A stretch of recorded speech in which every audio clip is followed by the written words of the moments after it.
గ్రామ పంచాయతీ ఉప సర్పంచ్ ఎన్నికకు సంబంధించి నిన్న పోలీసు నేడు కలెక్టర్ ఇరువురు కలిసి సాధించింది ఏంటంటే గన వాయిదా. నిన్న పోలీసు సహకరించింది, ఈరోజు కలెక్టర్ సహకరించినాడు.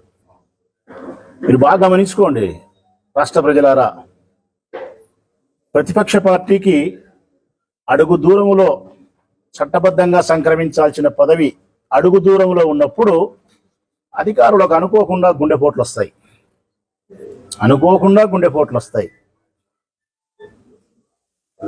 ఎన్నికలో పాల్గొనే అభ్యర్థుల చేత మినిట్ పుస్తకాలు చింపిస్తాడు వరదరాజరెడ్డి, ప్లాస్టిక్ కుర్జీలు ఎరగొడతాడు, వాళ్ళకే గొడవలు వస్తాయి. ఇదంతా ఒక డ్రామా. ఈరోజు కూడా అదే జరిగింది.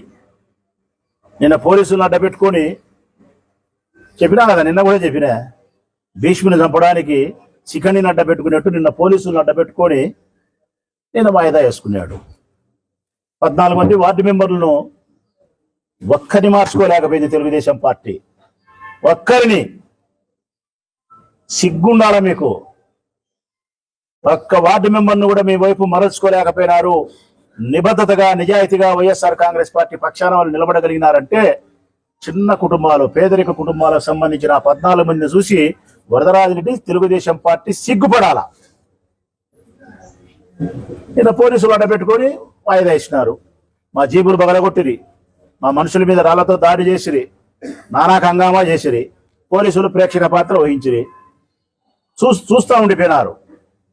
ఒకవేళ వాళ్ళు చంపేసినా కూడా పట్టించుకునే పరిస్థితి లేదు. కనీసం పోలీసు ఉద్యోగం చేయలే, మనుషుల ఉద్యోగం అనే చేయమని అడిగినా నేను. మానవత్వం, మనుషుల ఉద్యోగం అంటే అది కూడా చేయలే. రాక్షసుల ఉద్యోగం చేసినారు. అంటే మనుషులు ప్రాణాలు తీస్తానే కానీ సంతోషపడే పరిస్థితి నిన్నటి దినం.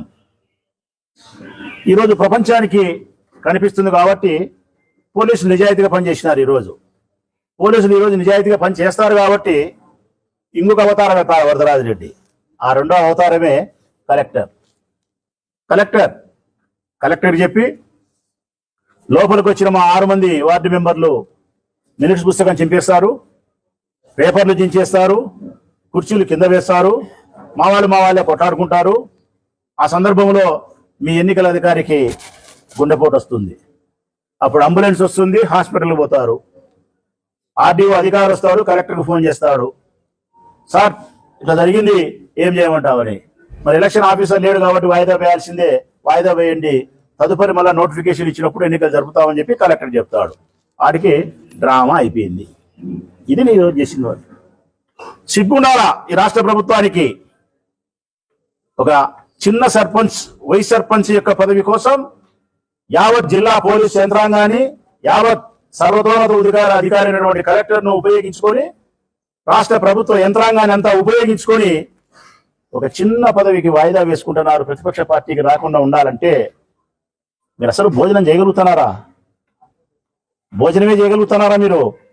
సిగ్గు, శరం, మానం, రక్తం, పౌరుషం ఏమీ లేదు మీకు.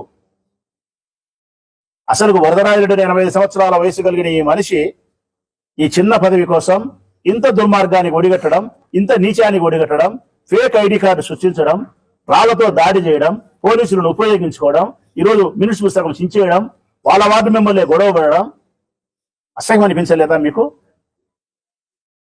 గెలిచింది వైఎస్ఆర్ కాంగ్రెస్ పార్టీ ప్రొద్దుటూరు నియోజకవర్గంలో గెలిచింది వైఎస్ఆర్ కాంగ్రెస్ పార్టీ కార్యకర్తల యొక్క నిబద్ధత గెలిచింది.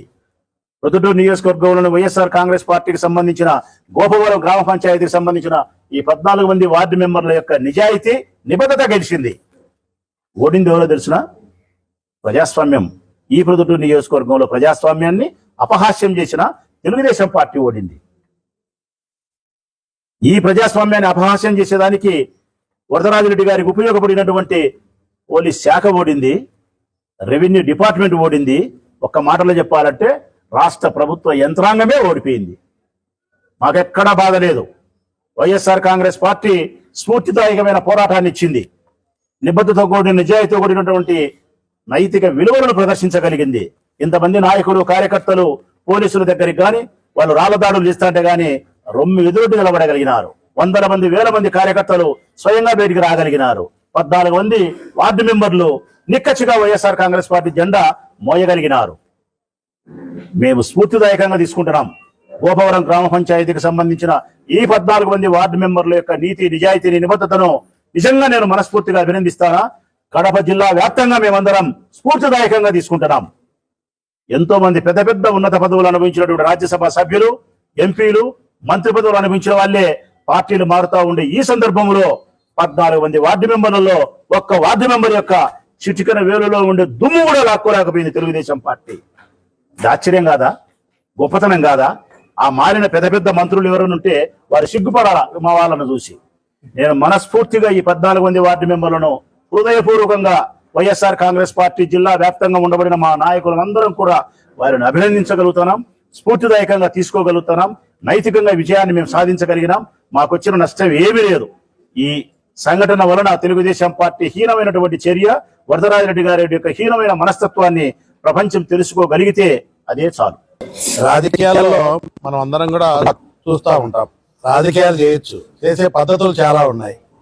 ఈరోజు గోపవరం పంచాయతీకి సంబంధించినటువంటి వైస్ ప్రెసిడెంట్ ఎన్నికల్లో మనం చూస్తాం, కొంతమంది వార్డు మెంబర్లను ఏదో ఒక విధంగా వాళ్ళ బలహీనతలో లేకుంటే ఇంకొక కారణం చేతనో తీసుకొని చేసే కార్యక్రమాలు కొన్ని జరుగుతూ ఉంటాయి. ఈరోజు ప్రొద్దుటూరు మున్సిపల్ వైస్ చైర్మన్ ఎన్నికలో నేను నిన్న పేపర్లు చూసా, తర్వాత ప్రసాదరెడ్డి గారిని అడిగితే వార్డు మెంబర్ల బదులు డూప్లికేట్ మెంబర్ను పంపించి డూప్లికేట్ ఐడి కార్డులు తయారు చేసి వాళ్లతో ఎన్నిక జరుపుకోవాలనుకున్నటువంటి ఆలోచన విధానం ఈరోజు చూస్తే ప్రజాస్వామ్యాన్ని అపహాస్యం చేసే విధంగా దిగజారుడు రాజకీయాలు అనేది ఇది కరెక్ట్ కాదు ఎవరికైనా.